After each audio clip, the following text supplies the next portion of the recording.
Good morning. Good morning. Good morning.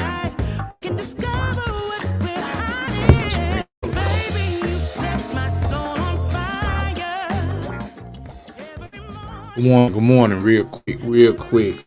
How your morning doing? How your morning going? It's time to get up. Shake it out. Shake it out. Time to get up. Go on, get through doing your little old 300 miles, 200 miles, 50 miles, whatever it is, your last mile to your destination. Get up, get up. Or if you're getting ready, what's today, Tuesday? Oh, you probably trying to make it in. Get reloaded and get on back. Or else you just trying to get to the next destination. Man, welcome to another edition of the Freight Trapping News. I am your man, Mr. James Roberts. And it's a beautiful day in the neighborhood. Yes, it is. It's a beautiful day in the neighborhood. And I want to welcome you guys to Freight Trapping News. We're just going to cover a real quick the last three of the basics. This is going to be a wrap up of the basics that we did, and just give you the last three, and then we're going to move into something important. And I'm really going to talk about this again on Sunday in the ELDT. I'm gonna run a little video of that, or a little sound bite of that, let you guys hear what's gonna happen in February with getting your CDL. No longer will you be able to walk into or get an appointment at this time with your DMV and obtain your CDL just through walking in. Now you're going to have some schooling. Basically, it's going to be the same thing, and it's going to go the same way that they did with the motorcycles. You used to go in, take the test, and take the road test, get your motorcycle license. Can't do that anymore. The workload on DMV, I think they're trying to lighten the workload. I don't know exactly how DMV is going to do it. Hopefully by Sunday I'll find out. Try to do some research on that. But what happens is with the motorcycle, you go in, you go to a certified training facility for motorcycles, and they give you a certificate. You take that certificate in to the DMV. Show them that you completed a course. Normally it's 2 or 3 days. You completed a course, and they allow you to just get your license because that's a certified motorcycle course through the state of Texas. So what happens is you just go in there and you pay the fee. You've already paid I think it was, when I did mine, I think it was like $237 or something like that. And you go in, take the 2-day course. It's one full day, and then the second day is probably about six hours.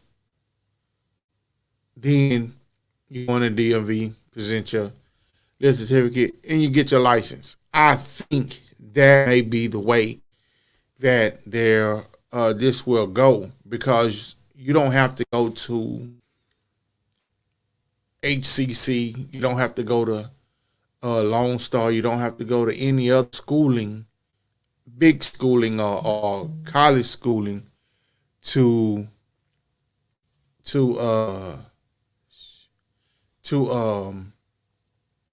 take her to get certified, because you have certified schoolings. My wife has her academy up and running. You have schoolings around Houston. You probably have schoolings around the state of Texas that are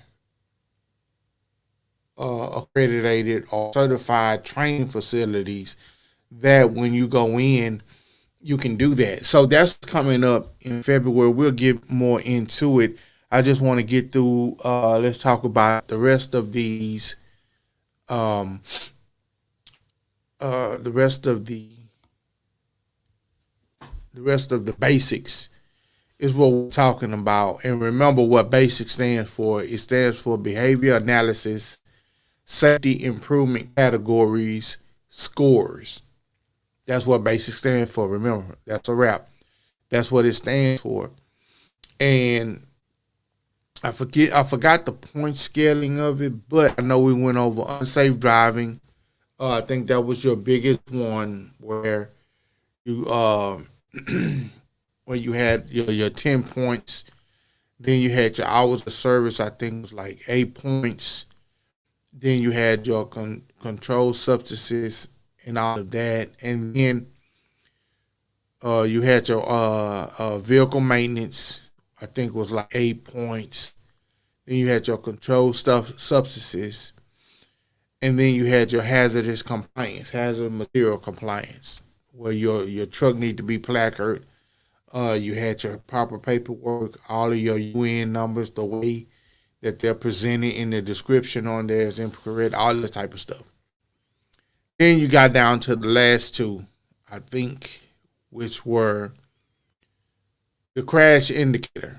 The crash indicator is a point scale where if you have an accident on the road and you go in and you kind of try to see, okay, is this a safe driver?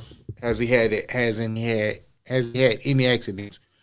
You can't go in and just see that. That's not for public. That's not for public. You have to purchase,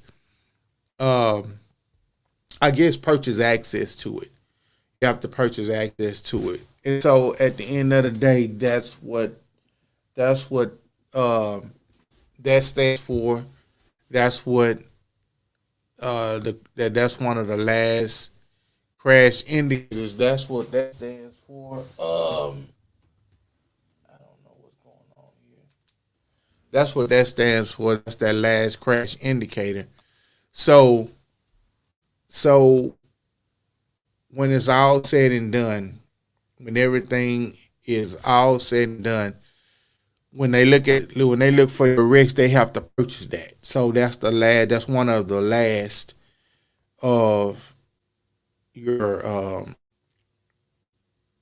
point scales.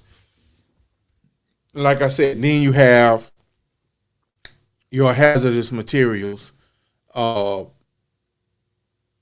of it, which, like I said, your hazardous material is when you get tickets for not having the right placards, not having proper paperwork, not having the emergency number, Chemtrek, all of that in the box where it's supposed to be, not having a shipper sign off on your paperwork, because you always have to have a shipper signature when you pick up on the BOL. When you pick up hazmat, you always have to have it within.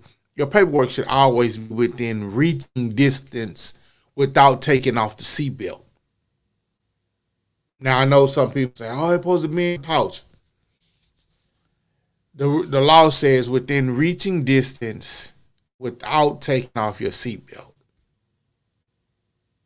So, basically what I'm saying is if you get pulled over, do not take your seatbelt off.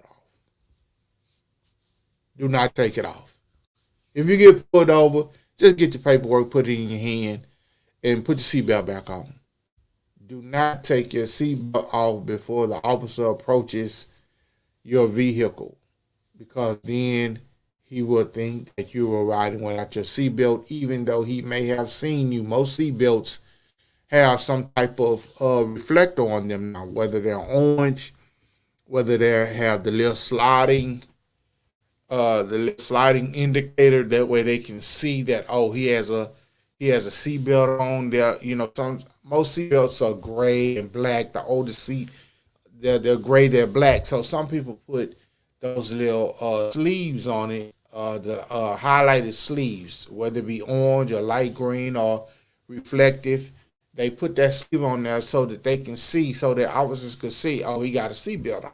If it's black, if it's gray, dark color, they could come and say, "Hey, I didn't see your seatbelt on." So they would put in the sleeves on the seatbelt so that officers could see that, hey, okay, I see the sleeve.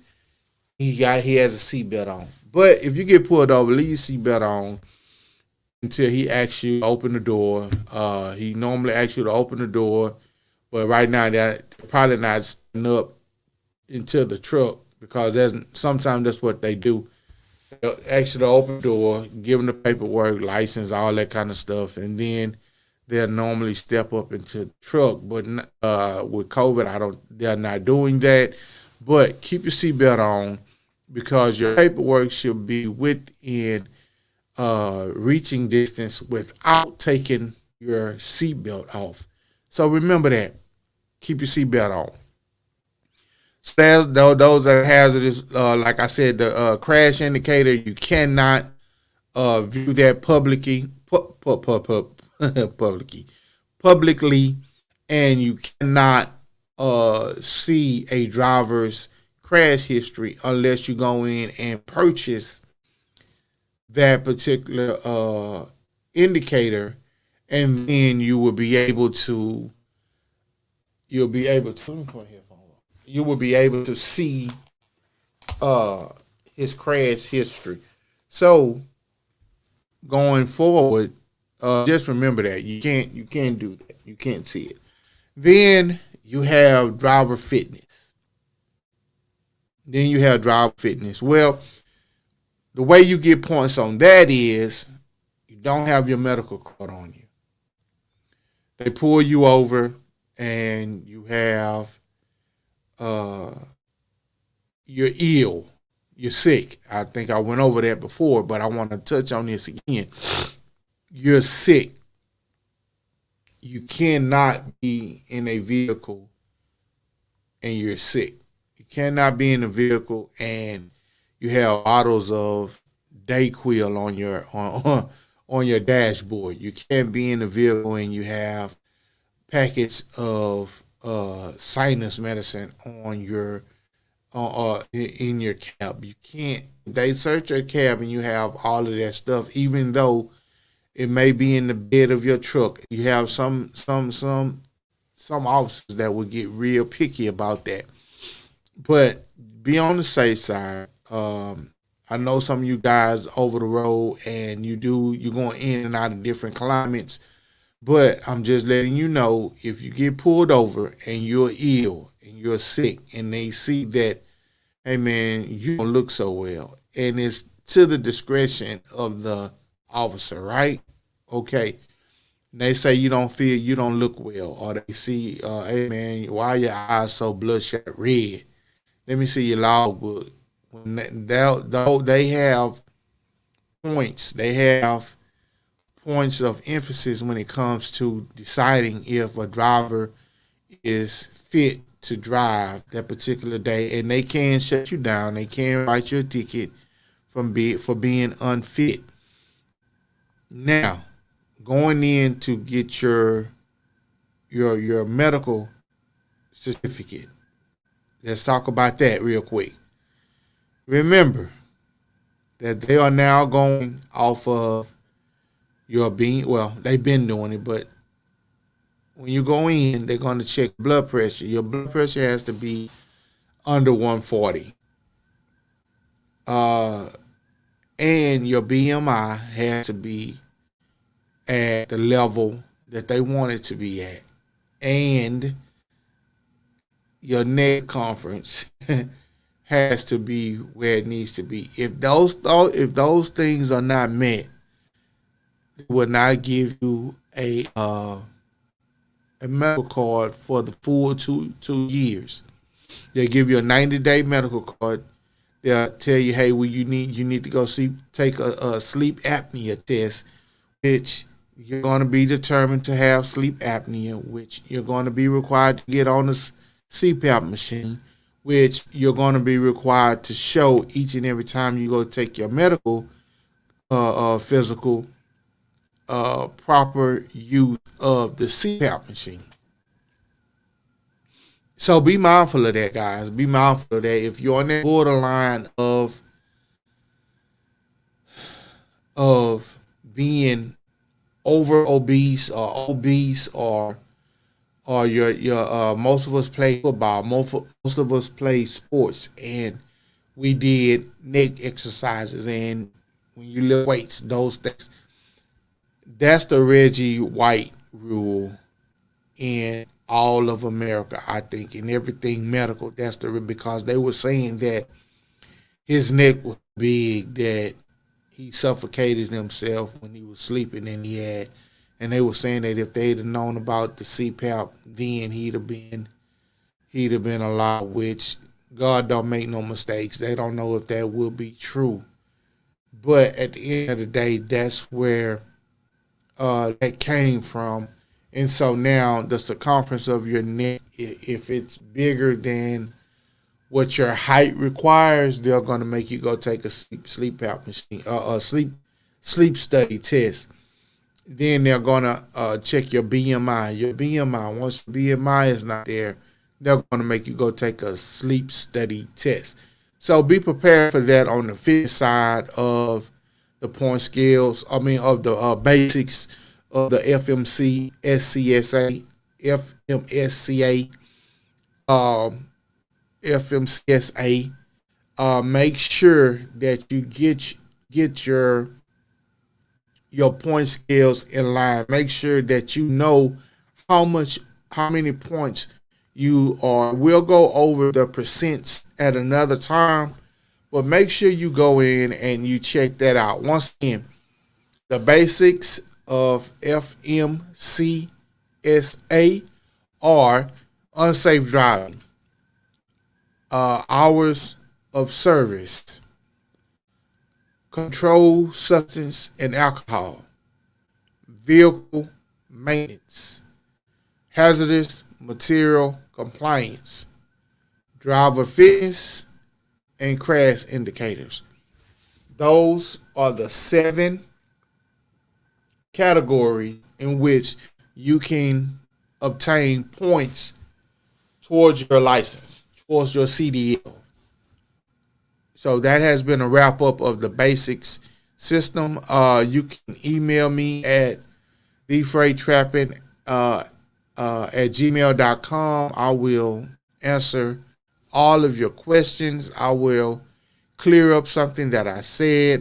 Make a comment down below, and I will respond. I welcome all questions. No questions are the wrong question. So just hit me up, and we could talk about it. I mean, even you can even come on to one of the shows and pose your question, and we'll talk about it then also. So if you want to go in depth about that, like I said, just email me, or it'll be down in the description, or either just comment, comment in the comment section, and we'll talk about it. We'll talk about it. So, end of the day, that has been your basics wrap up. So let's move on real quick. I told you I'm gonna be here long. We always just do like I said, a real quick news segment. Uh, we always just do a real quick news segment, like I said, and so we'll just go over this last one real quick. We'll go over this, what I want to bring up to you guys. Let's listen to this, and let me know if you guys can hear it. And real quick, I want to say this is fair use for educational purposes. This is a channel called Toe Piglet. Go check them out. I'm subscribed to them. They have good trucking tips. I just like to do stuff like this, just to kind of put it in layman terms and break it down. It's real informational. So let me know if you guys can hear this. Here we go.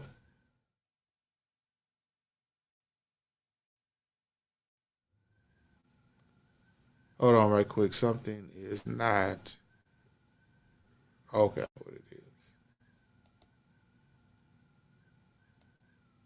All right. Here we go. Here we go. Let's check it out. Hey, how's it going? My name's Alex, and today we're talking about this law, the ELDT.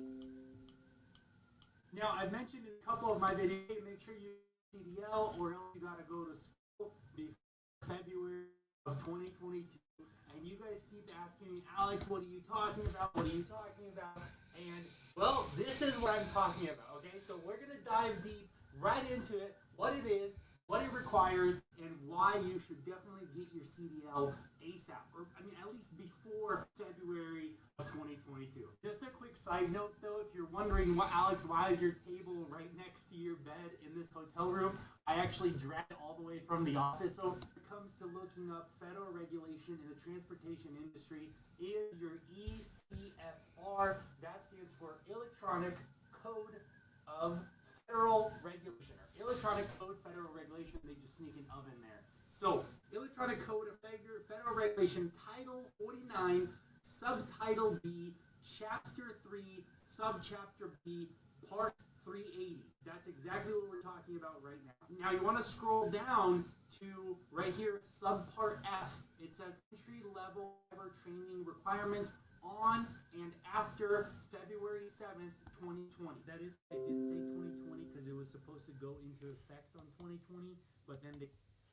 So he's talking about the ELDT, which is a law that's going into effect in February of 2020, which it was supposed to go into effect in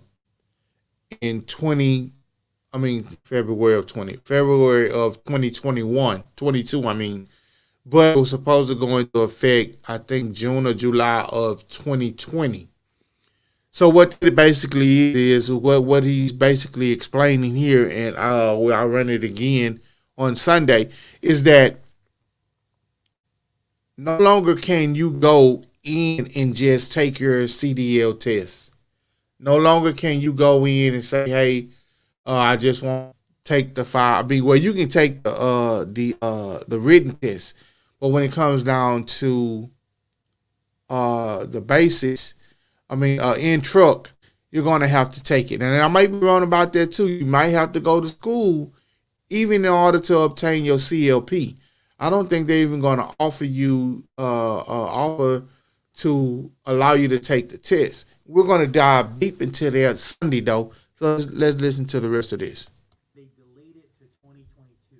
So let's get into the nitty-gritty details first and foremost. 2020, but then they delayed it to 20. That is correct. I did say 2020 because it was supposed to go into effect on 2020, but then they delayed it to 2022. So let's get into the nitty-gritty details first and foremost. This ELDT, what the heck is it? And so right here in subpart F, like I mentioned, and we're in section 380-601, which is purpose and scope, right? The purpose of ELDT essentially establishes training requirements for entry-level drivers as defined by this subpart and minimum content theory and behind the wheel training curricula. So the next question might be, well, Alex, who does this apply to? Okay, scroll down to applicability. The rule in this subpart applies to all entry-level drivers as defined in this subpart who intend to drive a commercial motor vehicle, whether it's interstate or intrastate. Okay, so let's back up a little bit real quick. Let's back up just a little bit real quick. Where is it at? Okay. So let's read this real quick. Subpart F of the ELDT rule, entry-level driving training requirements on or after February of 2022. So this subpart establishes training requirements.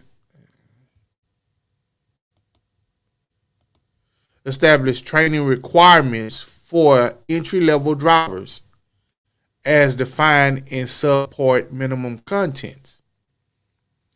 Content for theory, which is in class, and behind the wheel, which is in truck training curriculum. Entry-level driver training as defined in this part applies only to those individuals who apply for a commercial driver's license or CDL upgrade or endorsements. So right there, it say with for CDL upgrades or endorsements. Go get your endorsements. Go get your endorsements. Go get them before February of 2020. I'm giving y'all some nuggets, man. I'm giving you some game. Go get, if you don't have, now if you got your CDL, don't worry about what I'm talking about. If you have your CDL, do not worry about what I am talking about. If you do not have your CDL and you have your Class E, or you drive a hot shot truck, or you planning on going into the next phase of it, which is, oh, I want to get into hazmat. You better go get those right now. You better go get every endorsement on your license right now. I say this all the time to my students. Don't come in here just trying to, I'm not going to advise you just to do the bare minimum. It's not about money. It's not about money. It's about me allowing you or advising you to be so that you can open more doors for yourself. If you go in and you only have a CDL with no endorsements on it, you can't do that nowadays. People are hauling more than just one commodity on their truck. When you call a broker and they say, okay, do you have, which they never have, loads for doubles or triples, but if they say, do you have your tankers? Do you have your doubles and triples? Do you have your hazmats? You know what I'm saying? Do you have your passenger van? Do you have whatever? And you don't have them, guess what? You just X yourself out the money. You're out of money. You're out of the money. I don't want to hear all that stuff about, man, I could do good. Man, box trucks, how hazmat materials also. You don't have to if you don't want to. But I'm giving you some advice. Don't close doors on yourself that would otherwise be open if you had all your endorsements. And I advise my students to go get their hazmats. When you get your license, take all of the tests. Hazmat, doubles, triples, tankers, get your fingerprints, do all of that. Go get your TWIC card. You cannot be caught lacking. Don't get caught lacking, as your pocket's going to be lighter than what you want them to be. It might be a 2-year contract on the table. It might be a 3-year contract on the table. It might be a contract period on the table. And because you don't have them, because you don't have an endorsement, now you lose out. Now this subpart F, let me go back over it again. It said this subpart establishes training requirements for entry-level drivers. That means drivers coming in who are new to the game, meaning they change their careers. They want to get in the truck and they want to buy a truck. Even owner-operators who buy trucks and put drivers in there, I advise you to go get your CDL before February. I always advise people who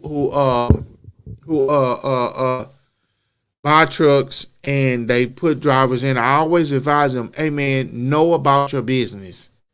Know about your business. Even if it's just to, hey man, I need to go pick the truck up and bring it back. You can drive that truck if you don't have a CDL. Know your business. Go get your CDL, even if you own 10 trucks and you at the bow, even if you just get the CDL, you don't need the endorsements. just get the training before February of 2022. If you don't, you're going to have to go through a school, an accredited school. Let's read about that. This subpart establishes training requirements for entry-level drivers as defined in this subpart and minimum content for theory and behind-the-wheel training circular. Entry-level drivers training as defined in this subpart applies only to those individuals who apply for a commercial driver's license, CDL, or CDL upgrade or endorsement does not otherwise amend substantive CDL requirements in Part 383 of this chapter. So anybody entry level or if you're doing an upgrade on your license, hey, you're gonna have to do this. Let's listen a little bit more. Listen a little bit more, then I'm gonna let you guys go. Part F, like I mentioned, and we're in section 380-601, which is purpose and scope. Right? The purpose of ELDT entry-level drivers, as defined by this subpart, and minimum content and behind-the-wheel training curricula. So the next question. So, minimum content theory, which means that you're simply going to get a CDL. Minimum content theory in class. We talked to you about just getting the CDL, which means that you're understanding the air brakes, you're understanding the mechanic of the truck, you're understanding all of that. Then you go in and take your general knowledge test. Question might be, well, Alex, who does it apply to? Okay, scroll down to applicability. The rule in this subpart applies to all entry-level drivers as defined in this subpart who intend to drive a commercial motor vehicle, whether it's interstate or intrastate for commerce. Now, the important part is who this doesn't apply to. Right here it says except, and so one doesn't apply. It says right here, drivers applying for restricted CDL under 383, doesn't matter. Vets with military CMV experience who meet all requirements, doesn't matter. Drivers applying for removal of restrictions, doesn't matter. Right here, section B. Drivers issued a Class A CDL, Class B CDL, or passenger, school bus, or hazardous material endorsement before February 7th of 2022 are not required to comply with this subpart pertaining to the CDL or endorsement. And it actually. So let's just stop. Let's pause it right there, and I'm gonna put a pin right there. And what I'm going to do is we're going to come back and we're going to look at that again. He just said drivers issued. These are the drivers who are exempt. And this part B is really drivers issued a CDL, Class B CDL, or a passenger, school bus, or hazardous material before February the 7th of 2022 are not required to comply with this subpart pertaining to that CDL or endorsement. I just said, if you're going to get your CDL, go get your hazmat endorsement now because they're making you go. This is what I do. This is why I created my academy, was to bring train people in the academy. We do specialized training. We do one-on-ones. I mean, and because I know that sometimes some students require a lot more training, or they require a lot more in depth. So we specialize in helping you focus on passing the hazmat, passing the air brakes, passing the general knowledge, getting in truck, doing what you do, understanding. We train on other things also, but at the end of the day, get your hazmat. Hazmat is a specialized area, just like driving tankers and driving doubles and triples. It's not the same as just having a CDL. You have go in and get it before February 22nd. I mean February 7th, 2022. If you don't, you're gonna be required to come to me, which is a certified training facility, a certified training class, a certified training place in order for you to get that license now. And guess what?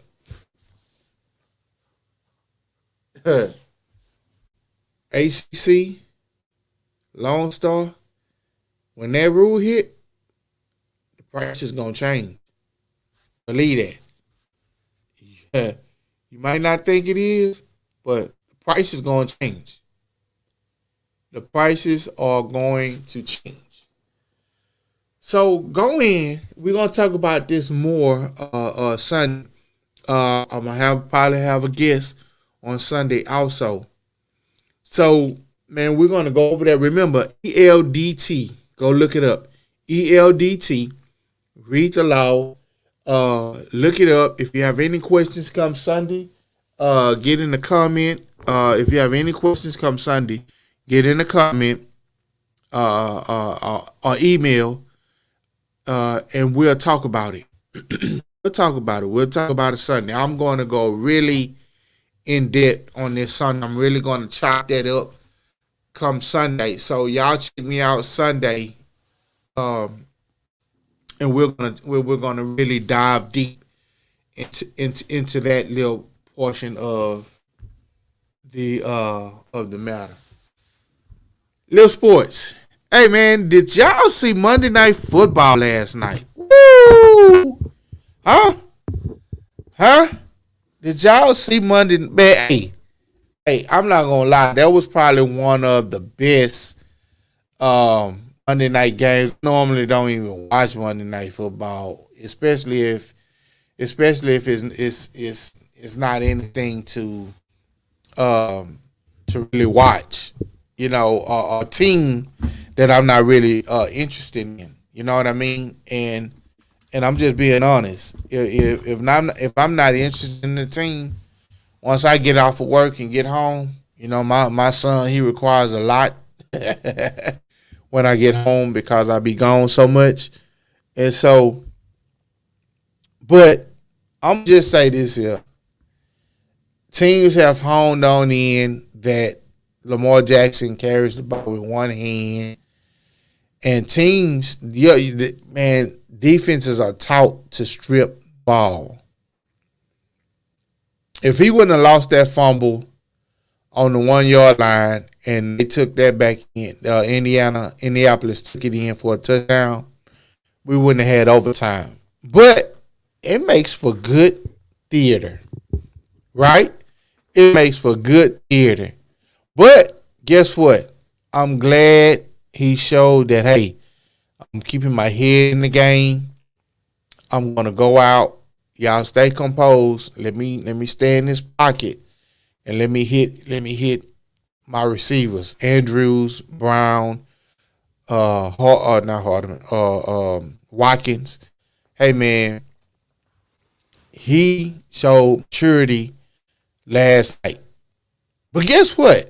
Also, y'all thought Carson Wentz, y'all thought it was over for him? He showed y'all, man, if I have some time, Indianapolis got a good line.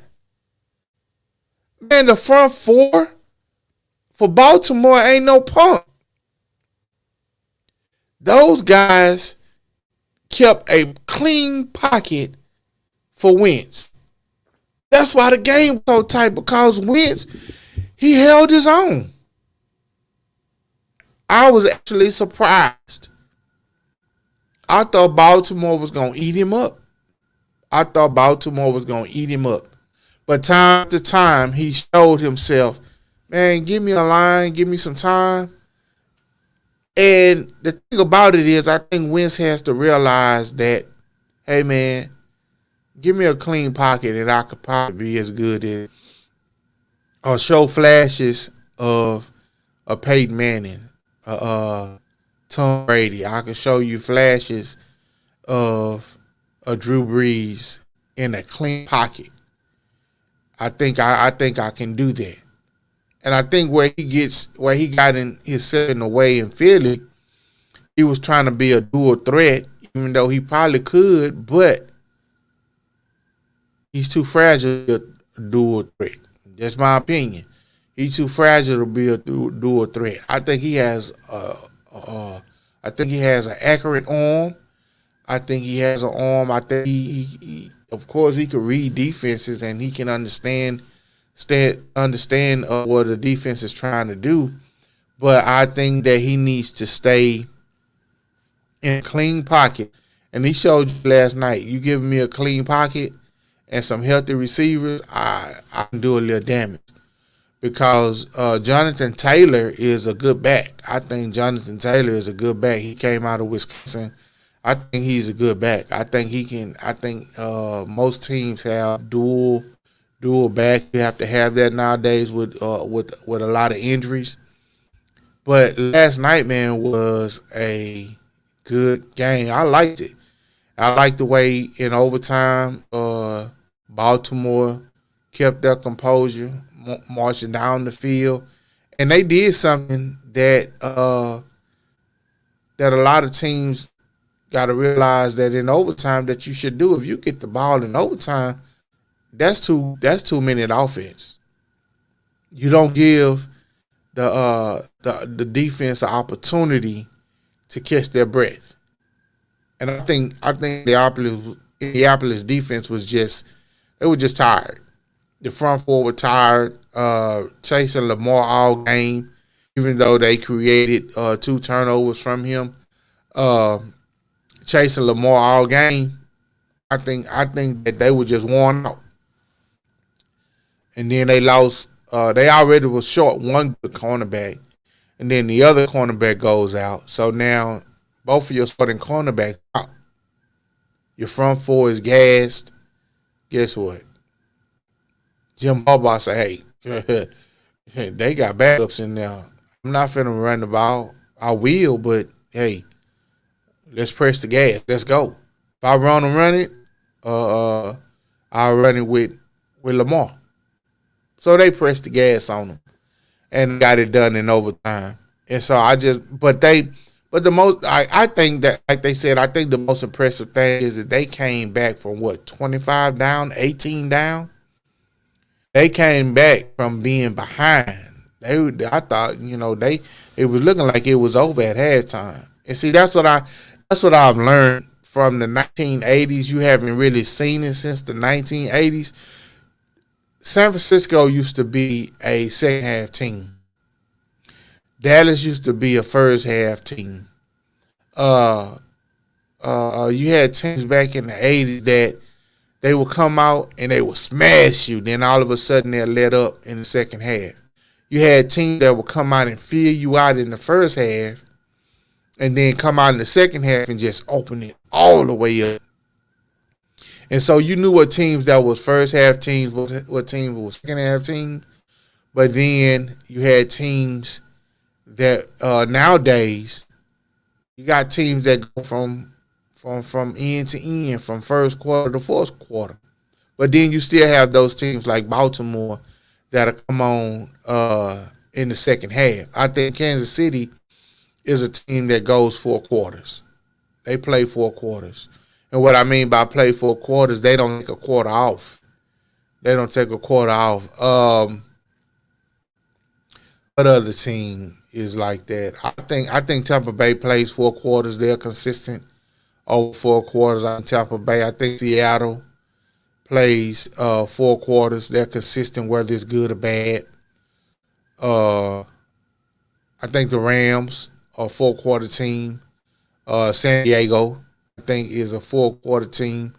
And so you have more 4-quarter teams nowadays than you did back in the day, because a lot of teams back in the day, they would smash you either in the first half or the second half.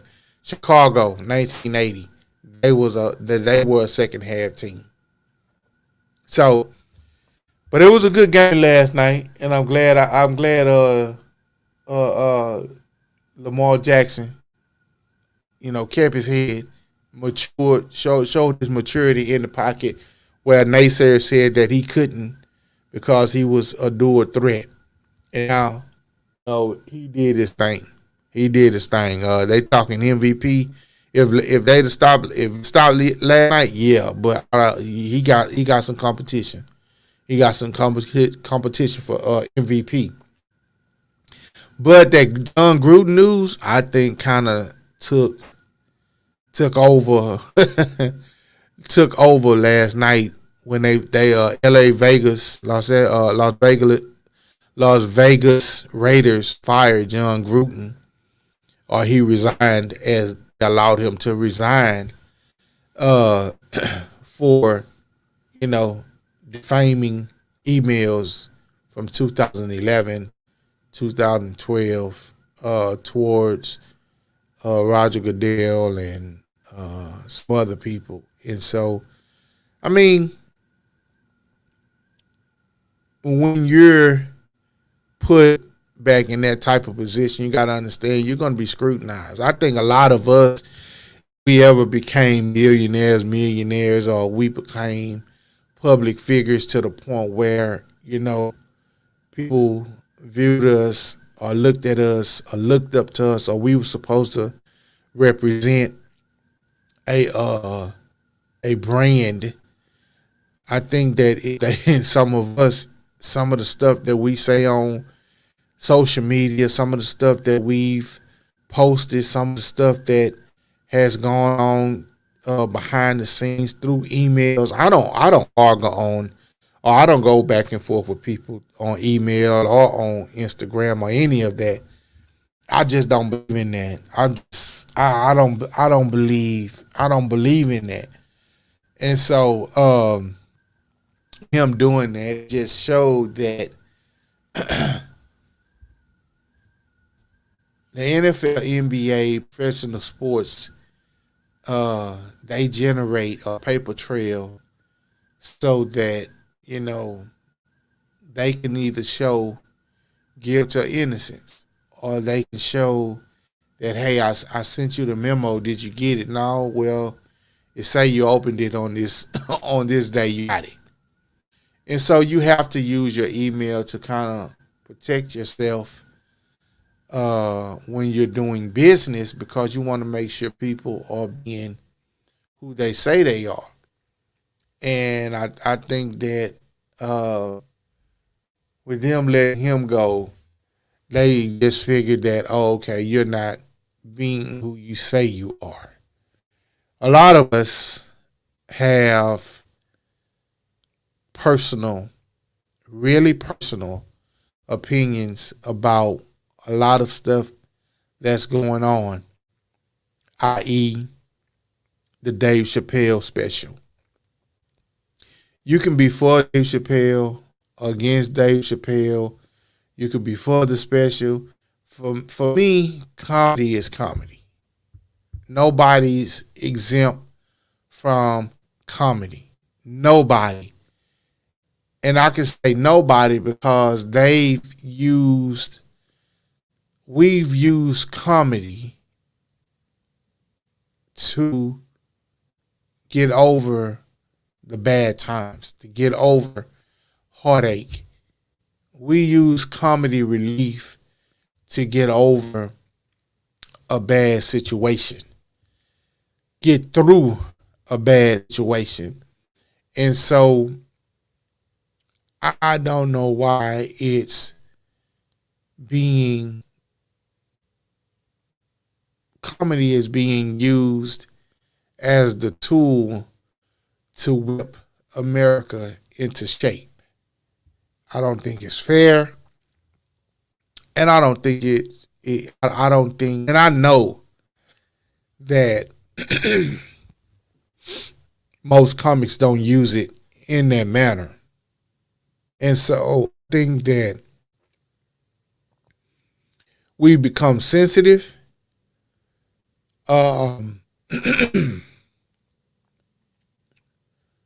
We become unable to laugh at a joke and to know when a joke is a joke. And I think we become I think they're beginning to take away our freedom of speech. Just in my opinion. Because at the end of the day, you know, you could joke about fat people, but now they got body shaming. It's a joke. Thick skin. But you gotta understand, I understand that times are different. People are not built the way our parents, our grandparents, they're not built the way they were built back in the day. And I understand that. But I'm raising my son to be built like me, thick skin. And as a black man in America, you have to have thick skin. And they've taken up, as Dave Chappelle said, they've taken up and they've organized better than we have as a people. And he said, I just want to know what the hell y'all did. And it was a joke. And so I am going to raise my son and my girl to be the type of person my ancestors were, my uncles were, my mom is, and that's to be a strong human being and to respect human beings however they live. But I also know that, hey, this is a freedom of speech. This is America, and people can say what they want. They used to always say sticks and stones. Guess what? They've allowed words to become stones. They've allowed jokes to become boulders that roll over people. They use what you say more than what you do. Now you can say anything and they'll believe you. They got you or whatever. But listen, free people, sticks and stones may hurt your bones, but words will never hurt you. And that's how I feel about Dave Chappelle's comedy. I think I like his comedy. But you got to understand, sticks and stones may break your bones, but words never hurt you.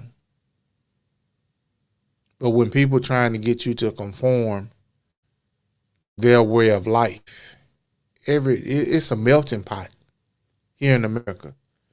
So how can you get one person to conform to another's way of life when for years, for what you were built on, is allowing people to come over and live their way of life? You've allowed people to come in from all over the world and come in. They haven't had to conform to the way America lived. So why should we as Americans have to conform to the way some choose to live their lives? That's their choice. But that doesn't mean that I have to conform to what they identify with. Why? We haven't had to do it for 100 years, 300 years. We haven't had to do it. But you made my ancestors conform to your way of life. Whether they came from Africa, Portugal, Haiti, wherever they came from, and you made them slaves. And you made them conform to your way of life. You stripped them of their culture. You told Kunta Kinte his name wasn't Kunta Kinte no more. His name was Toby. You stripped him of his identity. But now we got to, we have to allow and understand why people want to be called something other than what they were born as, they can do that. Because why? They have that right. But now you're making us say, oh, yeah, you got to call them that too. Why? Because you say so. And that's what, that's the gist of it, man. I'm just a little old bitty trucking podcast. I talk life. I talk sports. And I talk about what I talk about. And I don't talk down on nobody. You let live and let live. But I'm talking about the Dave Chappelle special. I don't see what the big deal is. I don't really see what the big deal is. Because everybody is just living. Everybody trying to get past this pandemic. Everybody is trying to stay healthy and alive. I think that should be the focus nowadays, is everybody just being healthy and alive, getting past this famine that we call a pandemic, so that we can see the glory of the days to come, which was promised to us. This has been a news edition of the Freight Trapping Podcast. I have been your host, Mr. James Roberts, and you guys have a good morning.